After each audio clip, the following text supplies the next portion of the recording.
সুপ্রভাত, শুভ সকাল বন্ধুরা। চলে এসেছি একটা ব্লগ শেয়ার করতে তোমাদের সঙ্গে। তো দেখো, সকাল সকাল দেখছো পটল ভাজা করছি। আর প্রথমেই আমি বলে রাখছি যে পরের ক্লিপে আমি শেয়ার করেছিলাম যে আজকে আমি নির্জলা নিরামিষ এরকম কিছু একটা বলেছিলাম। আর তাছাড়া বলেছিলাম যে আজকে আমি কিছুই দাঁতে কাটবো না। এটা একটা ভুল বলেছিলাম। দাঁতে কাটবো না মানে হচ্ছে নিরামিষ খাবো, মানে আমিষ কিছু দাঁতে কাটবো না, সেটাই বলতে চেয়েছিলাম আর কি। আমি এখন এডিট করতে বসে দেখছি কথাটা বলা হয়ে গেছে ভুল, তাই জন্য তোমাদের সঙ্গে ওটা শেয়ার বলে দিলাম আর কি। তো এই যে এখন সকাল সকাল দেখো পটল ভাজা শুরু করেছি। আর ছেলে বর দুজনেই দাঁড়িয়ে আছে খাবার জন্য মাথার ওপর। এই সময়টা না, যদি যমরাজ এসে আমাকে বলে চল তোর মরণ এসে গেছে, তবুও মনে হয় আমি বলবো দাঁড়াও একটু পরে যাচ্ছি, এরকম আমার অবস্থা থাকে। তো সকালবেলা খুব তাড়ার মধ্যে থাকি, খুব প্রেশার থাকে। একটু মা আসে, মায়ের সাথে বসে চা খাই, গল্প করি, তো এইটাই আমার হয়ে যায় কাল। তো আগে ঘরে বসে দুজনে মিলে গল্প করতাম আর চা খেতাম আমি আর মা। কিন্তু এখন আর মা বলে থাক, তোর যখন দেরি হয়ে যায় রান্নাঘরেই বস, তো কাজ কর আর তুই হাতে কাজ কর আর কথা বলি, এরকম একটা এখন সিস্টেম করে নিয়েছি। তো সেই থেকে অতটা তাড়াহুড়া লাগে না। ওই ঘুম থেকে উঠতে যখন দেরি হয়ে যায় তখনও একটুখানি দেরি হয়ে যায়। যাই হোক, সব দিন তো মানুষের সমান যায় না। আর এই কদিন শরীরটা আমার খুব খারাপ যাচ্ছে, তো সেই জন্য কোনো কাজের এনার্জি পাচ্ছি না, কিছুই ভালো লাগছে না যেন। তো তবুও জোর করে করছি কাজ। তো আজকের দিনটা দেখলাম যে একটু ভালো আছি। আর এই যে গাড়ি ঘোড়ার নয়েজ তোমরা তো পাবেই, সবসময় ভয়েস দিতে বসলে বেশি গাড়ি ঘোড়া যায়। যাই হোক, চলো, আজকে শরীরটা একটুখানি ভালো আছে, ওষুধপত্র খাচ্ছি, প্রোটিন খাবার খাচ্ছি, তারপরে ব্যায়াম ট্যামগুলোও ঠিকঠাক করে করছি, ওই জন্য শরীরটা আজকে একটু ভালো আছে। ভালো থাকলে না ভালো লাগে। তো এই দুদিন ধরে ঠিক মতন ব্লগ শেয়ার করতেও পারিনি। তো এই যে এখানে করছি হচ্ছে তিতার ডাল, সেটা হচ্ছে লাউ দিয়ে, মটর ডাল না, মুগ ডাল, লাউ দিয়ে, ডাটা দিয়ে আর উচ্ছে দিয়ে। তো এটার মধ্যে একটু আদা আর রাঁধুনি বাটা দিলে ভালো হয়, কিন্তু আমি দিলাম না, নর্মালি করলাম, অল্প একটু করলাম যাতে না থাকে। আর করেছি সয়াবিনের তরকারি, আর করেছি পটল ভাজা। এই হচ্ছে আজকে আমাদের দুপুরের লাঞ্চ মেনু। আর কালকের একটু মাছের ঝোল ছিল, শিঙি মাছের ঝোল, এটা তো পড়েই থাকবে, খাওয়া হবে না। তাই ছেলেকে বললাম তুই কি খাবি? বলছে না, আমি এই এত সবজি দেওয়া তরকারি খাবো না। আমি তোকে খাইয়ে দেবো। তখন বলছে যত সবজি আছে সব ঢেলে দিলে আমি খাবো বলে। তো ওকে মেখে খাইয়ে দিলাম আর দিনটা এইভাবেই শুরু করলাম। কি করছো তুমি এখানে? এই যে বাসন মাজছি গো। এত বাসন একসাথে জমা করো কেন? বাসনগুলো মেজে নিতে পারো না? মাজি তোমাদেরকে খেতে দিলাম না, ওই জন্য আর মাজা হয়নি।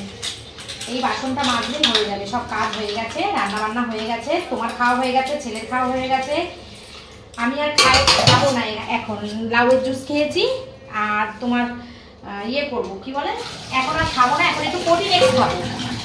চা খাবে? খাও। খেয়েছো সকালবেলা? চা বিস্কুট ছাড়া কিছু খেয়েছো? চা বিস্কুট, ওই বিষ খাওয়া সারা জীবন আছে। ভালো জিনিস খাবে না কি না, সকালবেলা ঘুম থেকে উঠেই পেটের মধ্যে বিষ ঢেলে দিল। প্রোটিন এক্সটা খাবো এখন, খেয়ে তারপরে আমি একটুখানি পরে স্নান করতে যাব। আর একটা কথা, সেটা হচ্ছে এই যে ছোলা ভিজিয়ে রেখেছি। ভালো জিনিস ভিজিয়ে রেখেছি তাহলে। ছোলা ভিজিয়ে পড়িস না। এই দেখো ছোলা ভিজিয়ে রেখেছি। এই ছোলাটা দিয়ে কি করবো জানো?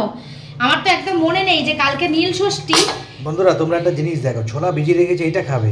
এই আঙুরটা আছে 4-5 দিন ধরে ঝুলছে। এই হচ্ছে চিন্তাধারা, বুঝছো?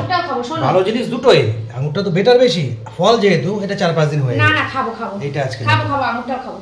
সেটা হচ্ছে কালকে নীল ষষ্ঠী, আজকে আমার একদম নির্জলা নিরামিষ। আজ এমনি তো শনিবার আমরা নিরামিষই খাই, তারপরে নীল ষষ্ঠীর আগের দিন, যে কোনো শিবের উপোসের আগের দিনই সংযম করতে হয়, নিরামিষ করতে হয়। নিরামিষ মানে কি জানো? মানে নিরামিষের জল টাচ করবে, মানে ওইটা এমনি বললাম আর কি।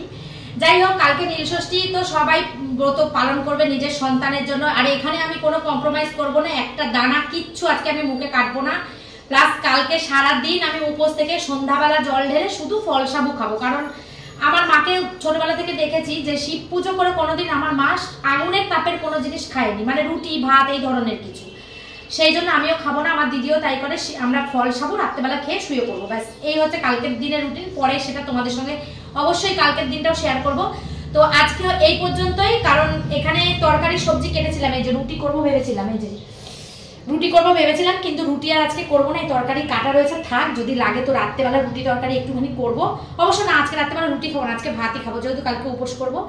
আর এইটা ভেবেছিলাম শশা, ছোলা, তারপরে তোমার ওই যে কি বলে না চানা কি একটা বলে না বিক্রি হয়, ওর মধ্যে একটুখানি টক, বিট নুন, লঙ্কা, ওর মধ্যে গোলমরিচের গুঁড়ো, বিট নুন, টমেটো, এই সব দিয়ে ভেবেছিলাম করবো। কিন্তু এটার মধ্যে সবই করবো, কিন্তু পেঁয়াজটা দেওয়া যাবে না, পেঁয়াজটা দেবো না। বাসনটা মাজবার। এদিকে কি রান্না হয়েছে তোমাদেরকে দেখিয়ে দিয়ে আসো। দুজনের খাওয়া হয়ে গেছে, মানে আমার অর্ধেক হেডেক ক্লিয়ার হয়ে গেছে। এখানে আছে গরম গরম ভাত, এখানে আছে তিতার ডাল। আজকে তিতার ডাল করেছি, এই যে লাউ দিয়ে, সজনে দিয়ে আর উচ্ছে দিয়ে অল্প করে করেছি, কারণ বেশি করে করব না, কারণ কালকে রবিবার, শনিবারের জিনিস রবিবার দিনকে আমাদের বাড়ি কেউ খেতে চায় না, এই জন্য। আর করেছি হচ্ছে পটল ভাজা, এই যে। আর করেছি হচ্ছে সয়াবিন, সেদিনকে যে সয়াবিন কিনে আনলাম জিম থেকে আসার পথে, তোমরা দেখলে বন্ধুরা, সেই সয়াবিনের তরকারি করেছি। ব্যাস এই পর্যন্তই আজকে আমি মেনু করেছি, আর কিছু করব না।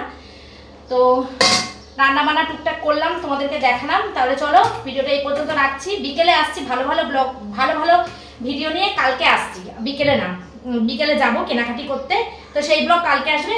এখনকার মতন টাটা।